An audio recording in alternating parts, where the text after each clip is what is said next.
Sugar or jaggery? Weight loss అవ్వాలనుకునే వాళ్ళకి and డయాబెటీస్ని కంట్రోల్ చేసుకోవాలనుకునే వాళ్ళకి ఏది better? First weight loss point of వ్యూలో మాట్లాడుకుందాం.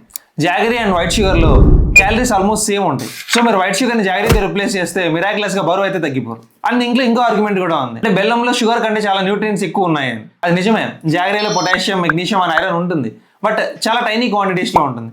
సో మీరు ఎనీ మీనింగ్ఫుల్ అమౌంట్లో తీసుకోవాలనుకుంటే డైలీ 100 grams ఆఫ్ జాగరీ తీసుకోవాలి. అది ఎక్స్ట్రీమ్లీ డేంజరస్ అండ్ ఇంప్రాక్టికల్ కూడా. So weight loss point of వ్యూలో jaggery and white sugar almost same. And second, diabetes control point of వ్యూలో మాట్లాడుకుంటే చాలా మంది షుగర్ ఉన్న వాళ్ళు వైట్ షుగర్ని జాగరీతో రిప్లేస్ చేసి ఇది చాలా న్యాచురల్ అండ్ మా హెల్త్కి చాలా మంచిది అనుకుంటూ ఉంటారు. మరి రియాలిటీ ఏంటంటే jaggery glycemic index white sugar కంటే ఇంకా కొంచెం ఎక్కువ ఉంటుంది. గ్లైసిమిక్ ఇండెక్స్ అంటే అది తిన్న తర్వాత మన బాడీలో షుగర్ ఎంత తొందరగా రైజ్ అవుతుంది. సో మీరు వైట్ షుగర్ తీసుకున్నా జాగరీ తీసుకున్నా బ్లడ్ షుగర్ ఆల్మోస్ట్ సేమ్ స్పీడ్లో రైజ్ అవుతుంది. అండ్ ఈవెన్ బెల్లం తీసుకుంటేనే ఇంకా కొంచెం స్పీడ్గా రైజ్ అవుతుంది. సో మీకు వైట్ షుగర్ టేస్ట్ నేస్తే వైట్ షుగర్ తీసుకోండి, జాగరీ ఫ్లేవర్ నేస్తే జాగరీ తీసుకోండి. బట్ వీళ్ళని తక్కువ క్వాంటిటీలు తీసుకోండి. మీరు వెయిట్ లాస్ అవ్వాలనుకున్నారు, మీరు షుగర్ని కంట్రోల్లో పెట్టుకోవాలనుకున్నా. వీడియో నేస్తే లైక్ చేయండి. నేను ఫ్యూచర్లో ఇలాంటి హెల్త్ అవేర్నెస్ వీడియోస్ చాలా చేస్తాను. సో ఛానల్ సబ్స్క్రైబ్ కూడా చేసుకోండి.